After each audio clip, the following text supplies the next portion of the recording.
on va admettre la première question. On sait que pour tout n appartenant à n, un est entre 0 et 3. Allez, question 2.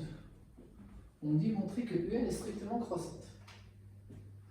On va faire soit n appartenant à n, fixer quelconque, et on va calculer un plus 1 moins un, pour voir ce que ça vaut. Un plus 1, c'est racine de un plus 6 moins un. C'est ça? Donc égal, comme je vous ai dit, la méthode du conjugué. Donc quand je vous dis produit par le conjugué, vous savez ce que faire, quoi faire. Donc on va multiplier par ça, mais au lieu de moins, on va mettre plus. Un fois racine de un plus 6 moins un sur racine de un plus 6 plus un. Ce qui va nous faire, bon, les racines vont partir, il nous reste un plus 6 moins un au carré sur ça. Là, vous pouvez ajouter une phrase, étudions le signe de un, bon, de plus 1 moins un.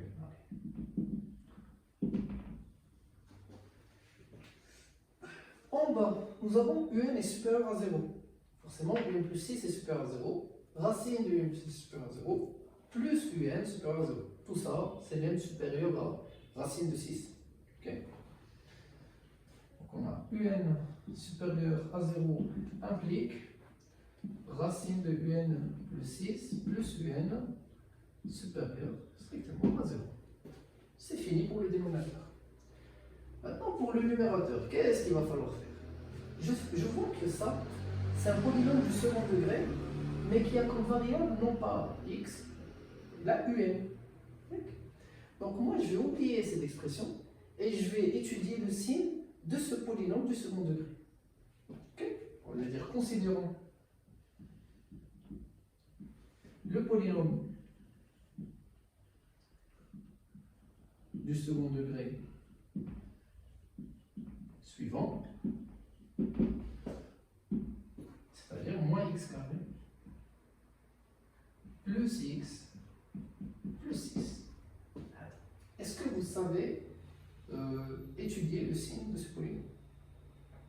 On a une méthode pour ça. On regarde delta. Delta vaut b carré, ça fait 1, moins 4ac, 4 fois moins 1 fois 6, qui va nous faire 24 plus 1, donc 25, qui est égal à 5 au carré. Et donc on a deux racines, x1 égale moins b, moins racine de delta, moins 5, sur 2a, moins 2, et x2, pareil, moins 1 plus 5 sur moins 2. Voilà, j'ai moins 6 sur moins 2, ça fait 3. Et là, j'ai moins 1 plus 5, ça fait 4. Sur moins 2, ça fait moins 2. Je fais le signe. Là, j'ai la première racine, deuxième racine, plus l'infini, moins l'infini, x. Et là, j'ai mon polynôme, moins x carré, plus x, plus 6. Comment je détermine les signes ici? Signe de A moins signe de A.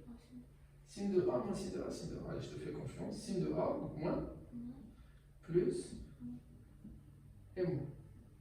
Et la parabole, quand le A est négatif, elle est comme ça. Donc, vu qu'elle est comme ça, elle est négative, ensuite positive, ensuite négative. Maintenant, je parle de ces informations. Est-ce qu'on peut trouver le signe de cette expression à votre avis?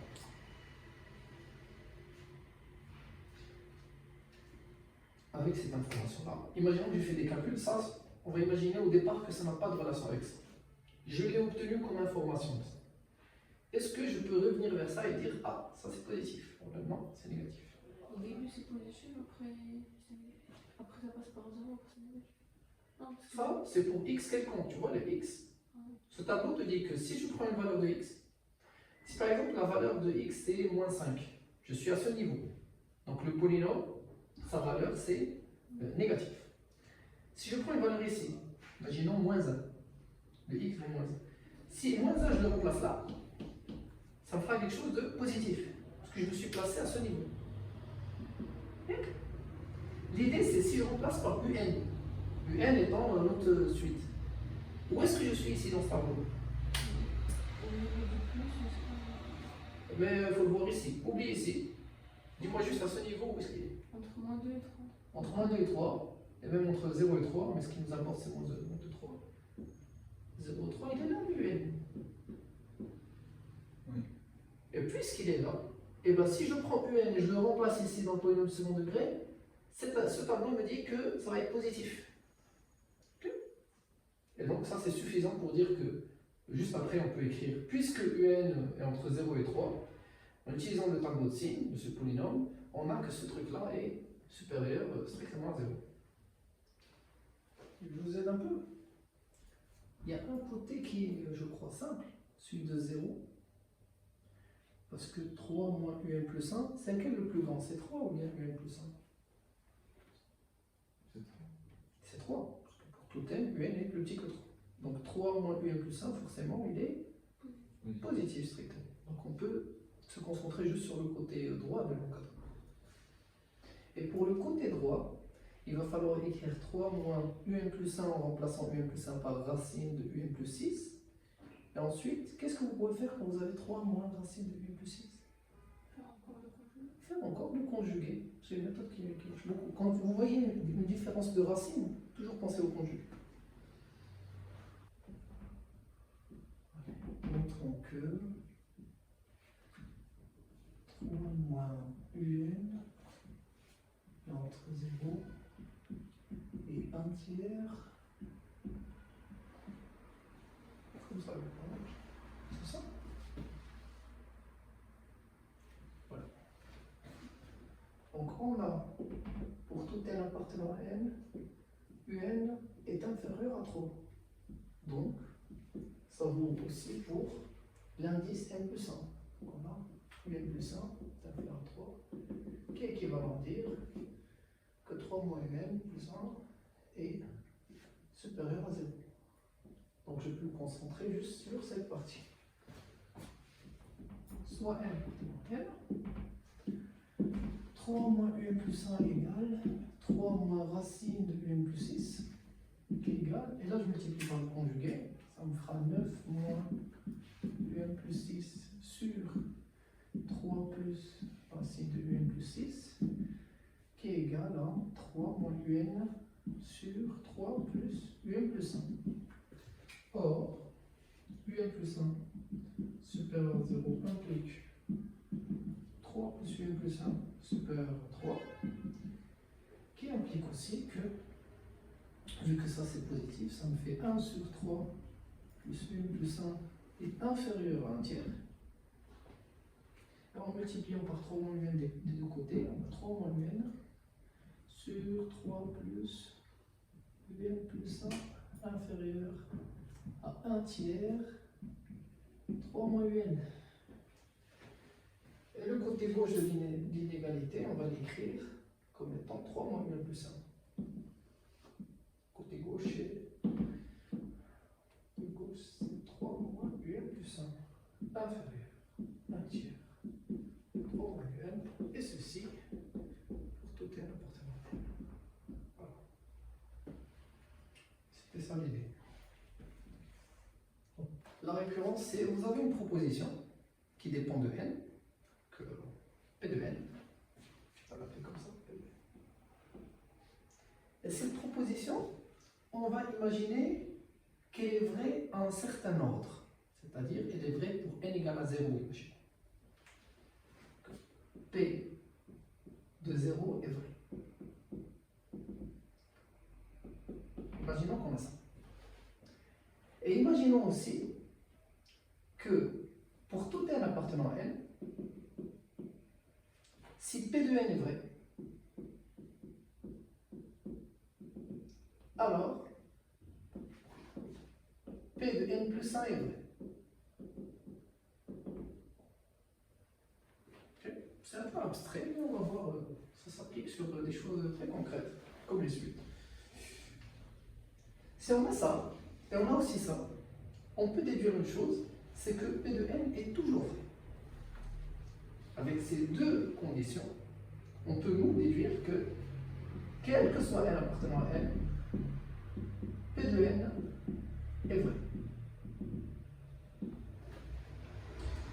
Je vous donne un exemple. Par exemple, imaginons que la propriété, c'est avoir ce style.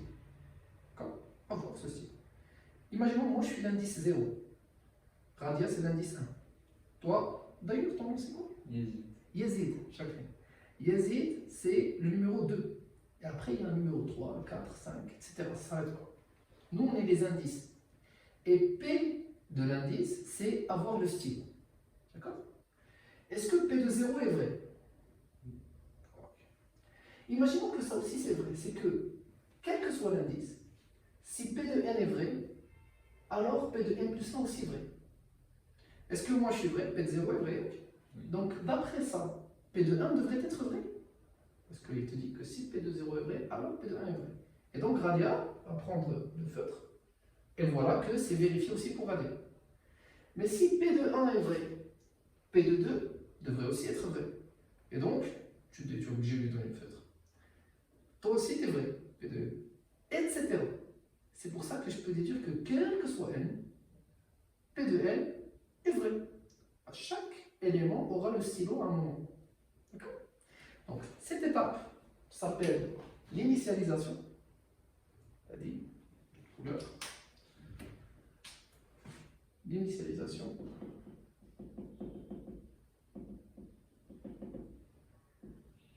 Et cette étape s'appelle l'hérédité. Chaque élément hérite de l'autre. Hérédité.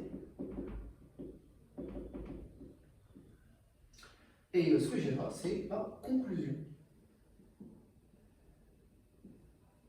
Et le PDN aussi, ça c'est des mots-clés qu'il faut apprendre. Et ça, c'est l'hypothèse de récurrence. Ou là, la proposition de récurrence. Proposition de récurrence. Donc, pour écrire récurrence, on commence par écrire P de n. Deux points entre guillemets. C'est quoi notre P de n dans notre exo? À votre avis? Non. C'est un truc, P de n, c'est le truc qu'on veut démontrer. C'est quoi le truc qu'on veut démontrer? Oui, c'est entre 0 et 3. Que un est entre 0 et 3. C'est ça.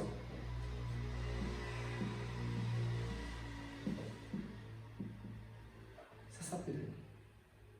Et en pratique, pour écrire P de n, vous écrivez ce qui vous est demandé de démontrer, par récurrence, et vous enlevez juste le quantificateur. Vous enlevez le quel que soit n, faites attention. Il y en a plein qui, dans la récurrence, dans la proposition de récurrence, écrivent ici quel que soit n. Non. Il faut enlever le quantificateur, parce que si vous écrivez quel que soit n ici, ce P de n ne dépend plus de n, vu que n est quelconque. Donc P de n, c'est une proposition qui est écrite pour un n donné. Okay? P de n, c'est ça. On va la montrer par récurrence. Regardez ce qu'on va faire. Première étape, on écrit initialisation.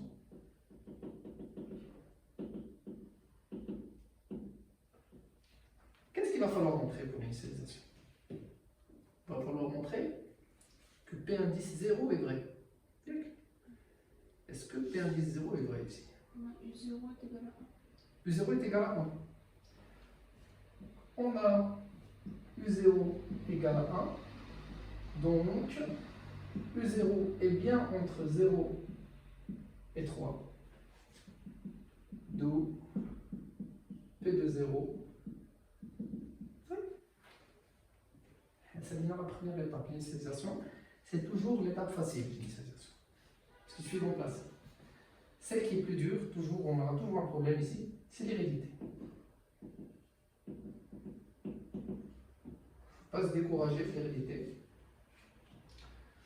C'est quoi l'hérédité? En vrai, c'est quoi? Pour tout n appartenant à n, P de n vrai, alors P de n plus 1 vrai. Je vais l'écrire un peu plus mathématiquement. J'enlève le alors, j'enlève le vrai. Ça s'écrit aussi comme ça. P de n implique P de n plus 1. Tout simplement. Pour montrer une implication, il faut supposer le départ, la proposition de départ vraie, et il faut arriver à la proposition qui est à droite vraie. P de n, on va supposer qu'il est vrai pour un certain n, et il va falloir montrer que P de n plus 1 est vrai. C'est ça notre objectif. Donc l'hérédité, comme on a dit, quand une proposition commence par quelque chose, on écrit soit n appartenant à n. Supposons que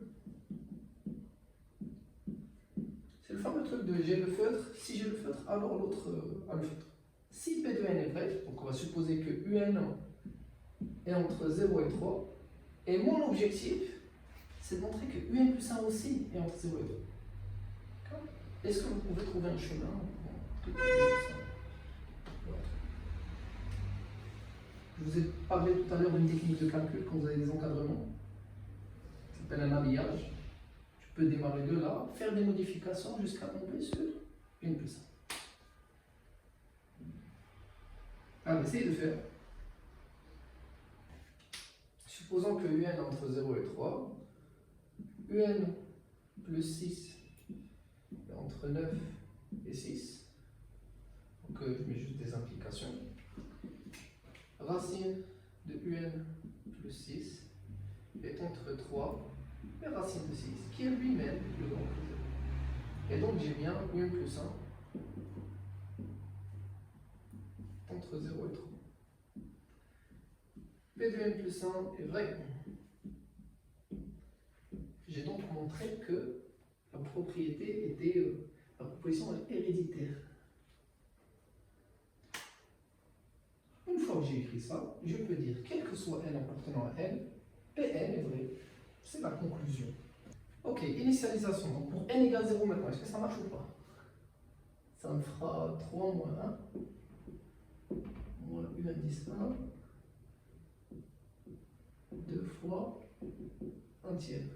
Et U1, c'est quoi? C'est racine de 7. C'est racine de 7. Est-ce que 3 moins racine de 7 est bien entre 0 et 2 tiers? 3 moins racine de 7.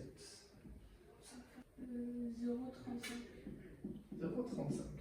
Donc l'initialisation est vraie. Alors, hérédité. Supposons que, pour un certain n, donc on va dire soit n appartenant à n, fixé quelconque, supposons que 3 moins 1 plus 1 est bien entre 0 et 2 fois 1 tiers puissance n plus 1. Moi, il faut que je montre Pn plus 1. Comment écrire Pn plus 1, juste pour être clair mon objectif? Ça va être quoi notre objectif? Si ça c'est Pn, Pn plus 1, ça devrait être quoi?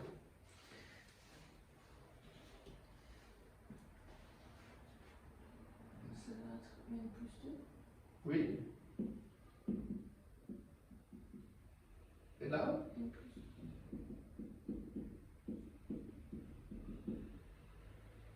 C'est ça qui est demandé de montrer.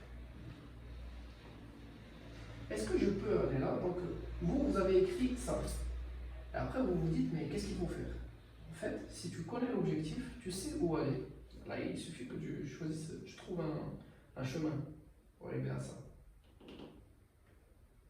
3 moins un plus 2. Est-ce qu'on a un encadrement avec 3 moins un plus 2?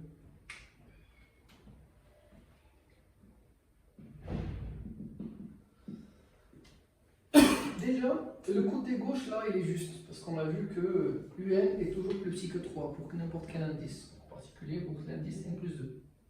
Moi, je vais me concentrer juste sur cette partie. Donc, on sait que 3 moins UN plus 2, est-ce que je peux utiliser quelque chose qu'on a vu dans la question précédente? 3 moins UN plus 2 est inférieur à... Regarde la question précédente, essaie d'utiliser quelque chose. 1 tiers. 1 tiers. Facteur de 3 moins 3 moins Plus 2. 3 moins 1 plus 1, 12. Voilà. Mais qu'est-ce que je peux dire de 3 moins 1 plus 1? Lui-même est inférieur à 2 fois 1 tiers puissance n plus 1.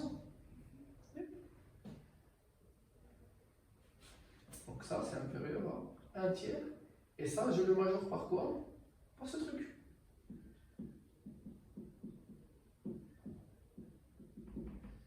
Vous êtes à l'aise sur des inégalités comme ça? On en remultiplie par un. Tu vois ça? C'est plus petit que. Donc ça c'est inférieur à ça. Et ce truc-là est plus petit que une valeur par laquelle je vais la remplacer. C'est une manière d'écrire.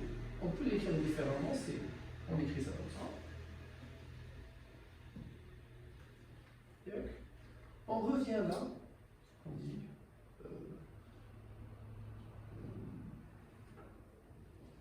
on va dire et 3 moins 1 plus 1 inférieur à 2 fois 1 tiers puissance n plus 1.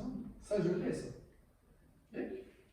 Équivalent à, et je multiplie par 1 tiers des deux côtés.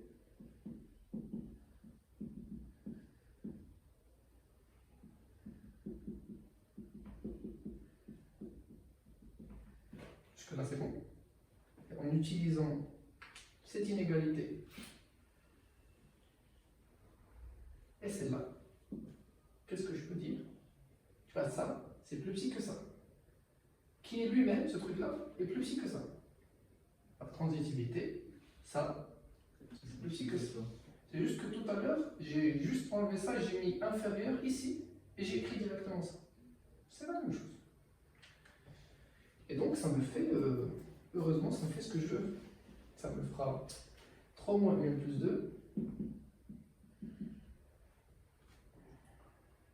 Inférieur. Ce truc. Et les 1 tiers, je vais les regrouper ici. Là, j'ai la même base. L'exposant qui est là, c'est 1. L'exposant qui est là, c'est n plus 1. Je les rajoute, ça fait n plus 2. Ça fait 2 fois 1 tiers. C'est n plus 2. Et le côté gauche, bien sûr, c'est 0. Voilà. Supposé Pn, par la question précédente, on est arrivé à Pn plus 1. Et il nous manque juste la conclusion, qui est très simple. On écrit juste la proposition de récurrence avec le quantificateur. Donc notre proposition P de n, c'est un supérieur ou égal à n. On écrit exactement ce qui est demandé de montrer, on enlève juste le quantificateur. Ok, rappelez-vous de ça. Ensuite, on dit initialisation. On regarde si ça marche. P indice 0, c'est U0 supérieur ou égal à 0. C'est vrai. Car U0 vaut 0. Hérédité. On va supposer que P de n est vrai. Donc, supposons que P de n est vrai. C'est-à-dire U1 supérieur ou égal à n. Et ça, on l'écrit juste au brouillon.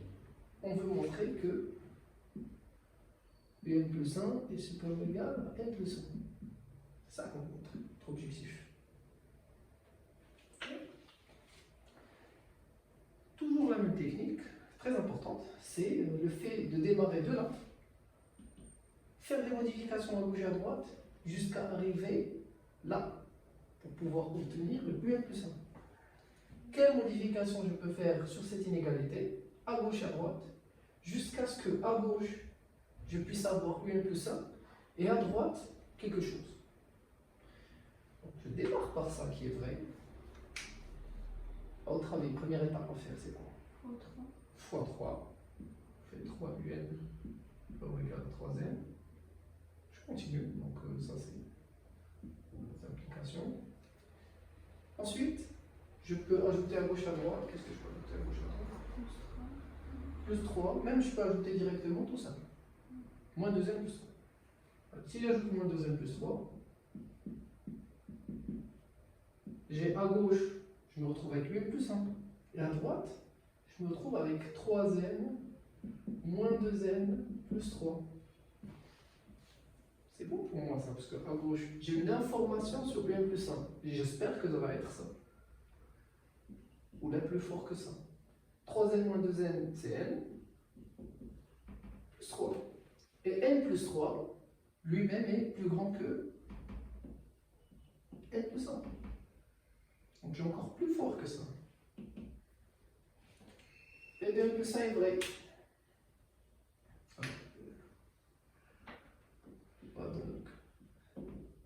plus 1 vrai. Il me reste juste la dernière étape qui est la conclusion. La conclusion, bon, il y en a qui ajoutent une phrase, la proposition est vraie à l'ordre 0 et elle est héréditaire, donc elle est vraie pour tout n. Elle dit c'est une phrase, parfois vous pouvez l'écrire, mais moi je préfère écrire directement, quel que soit n appartenant à n, un égale à n. Je vais vous faire la première avec une autre méthode, c'est de démarrer de là et d'arriver là. D'accord? Parce que parfois, vous aurez besoin d'une forme comme ça. Imaginons dans un exercice, là, et il ne te donne pas cette forme. Comment arriver à la déduire sans qu'il te la donne? Je vous montre comment faire. On va dire soit n appartenant à n. Un plus 1 égale 5 un moins 1 sur un plus 3. Et la question à se poser, c'est par quoi quelle valeur je peux ajouter et soustraire de façon à avoir un plus 3 en haut. Vous voyez, le un là, il est multiplié par 5. J'aimerais un nombre ici, de façon à ce que quand je factorise par 5, ça me fasse un plus 3. Je sais que c'est compliqué comme phrase que j'ai dit, mais... Imaginons que j'avais 5un plus 15, cas idéal. J'aurais alors, je pourrais factoriser par 5un plus 3, je me retrouverais, imaginons que j'avais 15 ici. J'aurais alors 5 facteurs de un plus 3, j'ai barré les un plus 3. Je me retrouvais avec 5. Moi, je n'ai pas ce cas-là. J'ai 5un moins 1. Et même si je n'ai pas 5un plus 15, je peux m'arranger pour faire apparaître un 15. Alors, ce que je vais faire, je vais faire 5un plus 15 moins 15 moins 1. Okay. Ça s'appelle un artifice. Appelez-vous ça. Ce que j'ai fait là, c'est un artifice. Je le fais exprès juste pour que parce que ça m'arrange. Donc le moins 15 moins 1, ça va me faire moins 16. Celui-là va me faire 5un plus 3. Et ici, j'aurai un plus 3. En séparant maintenant les fractions, j'aurai 5. Plus 3 sur 1 plus 3, on va les barrer. Moins 16 sur 1 plus 3. Allez, initialisation. Bon, déjà plus de n. Notre composition, c'est, on va écrire juste un petit peu différemment. Un entre 1 et 2. C'est la même chose. Initialisation, est-ce que c'est vrai pour U0? U0 c'était 2. Donc ça marche pour U0. U0 est bien entre 1 et 2. Ça vaut 2. Hérédité.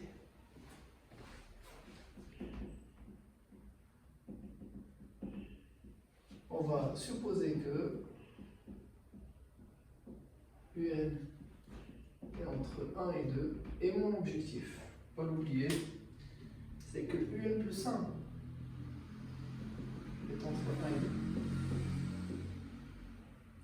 Il va falloir trouver un chemin. L'idée c'est que un plus 1 vaut 5un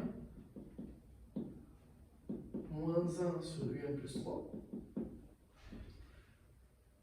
J'aimerais arriver à ça. Quelqu'un peut se dire, je vais commencer par un entre 1 et 2, je vais commencer à faire des modifications, la technique de l'habillage, jusqu'à arriver à ça. Et sûrement j'aurai à gauche 1 et à droite 2. On va très bien le faire, mais ça ne va pas marcher. Parce que toujours quand vous avez un encadrement à trouver, ce truc à modifier pour avoir un nouvel encadrement, si tu as un à la fois en haut et en bas, ça ne marche pas. C'est pour ça que vous avez eu une question avant qui vous permet d'avoir ça avec une fraction où un n'est placé que en bas. Et ça marche. Et donc, la méthode de l'habillage, vous pourrez la faire pour passer de ça à ça en prenant la forme de un plus 1 adéquate, c'est-à-dire celle-là. D'accord? On le fait. Donc, un entre 1 et 2, dis-moi Yazid, c'est quoi la première étape à faire? Sachant que je vais modifier ça jusqu'à arriver à ça. On fait plus 3. C'est plus 3. Allez, n plus 3 entre 4 et 5. Ensuite, On met numérateur 16. on met au numérateur 16, mais on n'a pas encore le dénominateur. Tu vois, le un plus 3 il est toujours en haut. Comment faire pour, à partir d'un encadrement sur du numérateur, je puisse inverser? Comment faire, Léo? On fait 1, on donne l'inverse. On fait 1 sur UN plus 3. 1 sur 1 plus 3. Donc entre 1 sur 4 et 1 sur 5. Et où est-ce qu'on les met dans le même endroit? On les inverse. On les inverse. Du coup, là, je me retrouve avec un cinquième là et un quart là. T'as pas fait ça? Oula. Je vous explique un peu pourquoi. Bon, si la fonction inverse, est-ce que vous voyez comment elle est? Sur les nombres positifs. Fonction inverse. 1 sur x. Vous savez pas que c'est ça? Vous n'avez pas cette idée?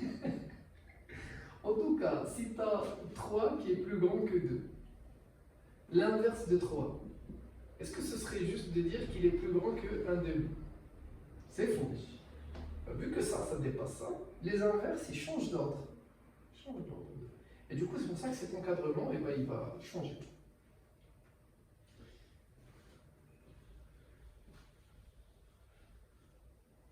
Ok. Donc 1 sur un plus 3 va être entre 1 cinquième et 1 quart. Je continue. Qu'est-ce qu'il va falloir faire maintenant? Multiplié par 16. Et je multiplie par 16.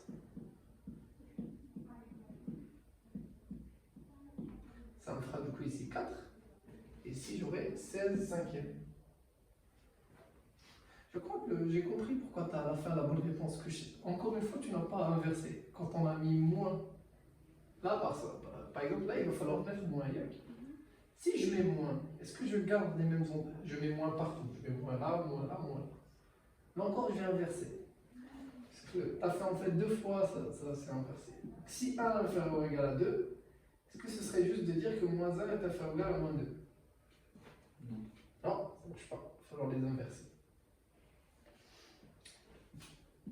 Ah, il faut faire attention à ça.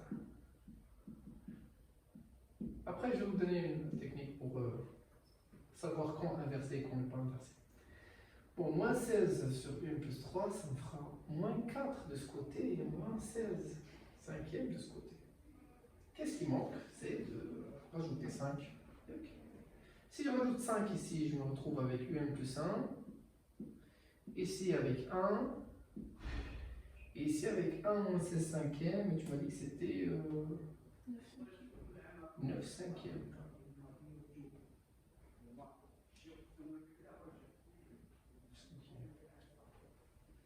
Qui est lui-même plus petit que 2. Et donc 1 plus 1 appartient bien à 1, 2. Appartient même à 1 du cinquième. Ce qui nous apporte, c'est 1, 2.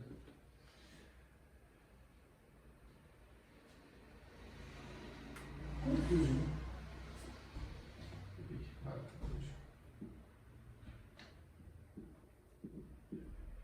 Quel que soit un appartement n, un appartient à 1, 2.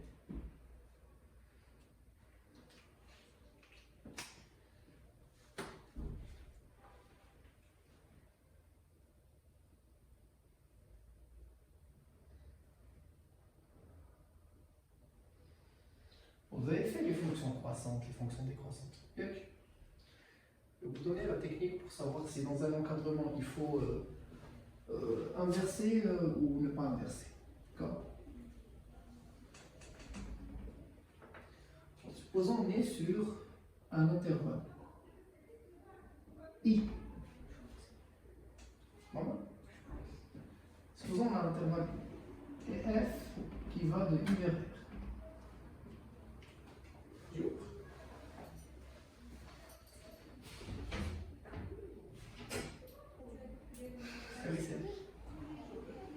C'est bien F qui va de I vers R. décroissante. Yeah.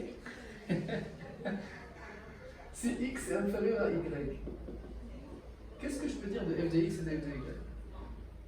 dx inférieur à f de y. Exactement. Et si f est décroissante, on change le sens. Donc, dans notre cas ici, la fonction inverse, on avait un plus 3 inférieur à 5.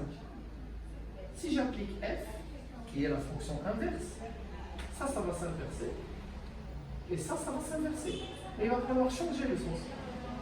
Pourquoi? Parce que la fonction ici, en fait, comme justification, c'est x donne 1 sur x, est décroissante. Donc, dans un encadrement, quand vous faites l'inverse, il faut changer le sens. La fonction moins x donne moins x. Si tu fais moins, est-ce que la fonction x, f de x égale moins x est décroissante ou croissante? Décroissante. C'est pour ça qu'il va falloir changer le signe, changer le sens. Si dans un encadrement je mets x carré, question piège. Non, faut faire attention, c'est négatif. Ah, tu vois, si les nombres étaient négatifs, tous les deux, les encadrements, là ça va changer, parce que la fonction x carré est décroissante sur R-. C'est ça. Et elle est croissante sur R. Donc si les nombres que vous avez choisis sont là, ben là ça va s'inverser. Et par contre, s'ils sont là, ça va pas s'inverser. Et si l'un est là, l'autre est là, on ne peut rien dire. Ok. Voilà. Et ça marche pour tout exponentiel que vous allez voir cette année, ln, tout. Vous allez appliquer sur l'encadrement. La seule question qu'il faut se poser, est-ce que ma fonction que j'applique partout est croissante ou décroissante?